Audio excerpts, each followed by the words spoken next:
Opus is about a pop star from the 90s, played by John Malkovich. His name is Moretti, a young writer, Io Adibri from The Bear. Yeah. Yep. He's a young writer and let me start this over.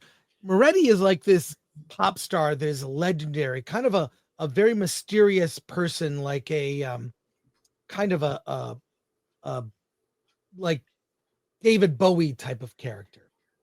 And he's disappeared for 30 years at some weird ranch, never to resurface, and suddenly invites lucky people to come out to the ranch to hear his new album.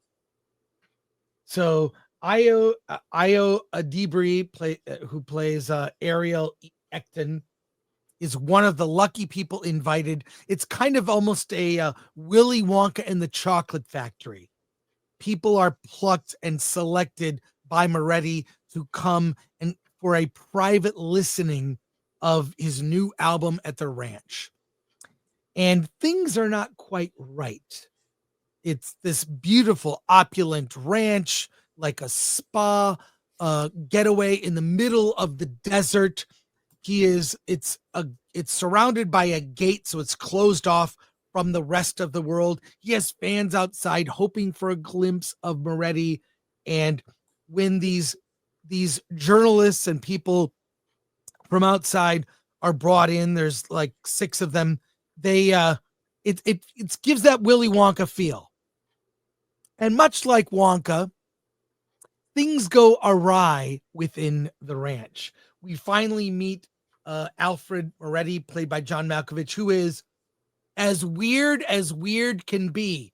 He's dressed strangely. He talks strangely. His followers are way too cult-like in the way they worship him. And the first half of the movie is a comedy. This is ridiculous. How could they listen to the first song? I don't think it's anything special. It's kind of like most pop music today, kind of forgettable, but everyone just worships the ground he walks on. Literally every weird ritual there's it like makes everything kind of strange.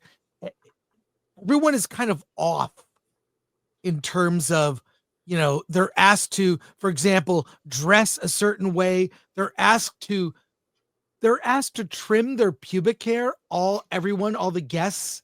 Oh, It's very weird. It's very weird. But things go really bad in the middle of the movie when it goes from comedy to horror. And then it becomes a complete cult group, and Moretti is out for revenge from journalists who may have done him wrong in the past. And of course, we're all rooting for Ariel Ecton. I'm not familiar. I don't watch The Bear. I'm not familiar with her work, but I got to say, he's in Bottoms, by the way. Yeah, she's great in the movie. She is very relatable. She's introduced in the movie at the very beginning, talking to a coworker. They have this conversation where everything about her is normal and mid. There's nothing interesting about her. And she plays it so well. She plays it completely straight. But I not being super familiar with her as an actress, she did a great job. So she's what made me stick with the movie. Once it makes this turn to complete horror, and obviously I'm not going to give away any of the events, it goes off the rails. And then the movie ends and continues for another 10 minutes in a sequence that tries to tell you out loud what the theme of the movie is. And it's really dark. I mean, I have to give this movie credit for swinging for the fences, but in the end, I don't think it works at all. But wow, this movie goes for it. Comedy to horror to an incredibly dark assessment of current culture. that I did not expect. I mean, horribly dark. So, I mean, be warned with this movie. I give it a 5 out of 10. But what it attempts to do, I admire. So I'm not sure if I can give it a full, like even a bare recommend, but if you like stuff that's weird, it's A24, folks. It's A24. It's Ah, going to be weird and different. So expect the unexpected. And it does go there. But that last 10 minutes was an incredibly dark commentary on society today.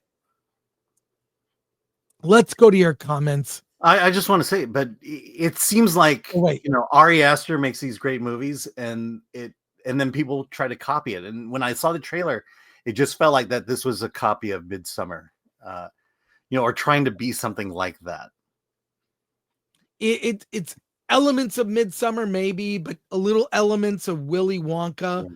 But in the end, But it's that idea of something successful, so we have to copy it, and this felt like that it was just a copy of trying to the copy thing that saved it for me was that the lead actress. Mm-hmm. I mean, she's just great. Ayo Edebiri. Yeah, she was in Bottoms, and she's probably done some of the better episodes of Saturday Night Live when she hosted. Yeah, so she's good. Very good. Okay. But this movie, again, mixed.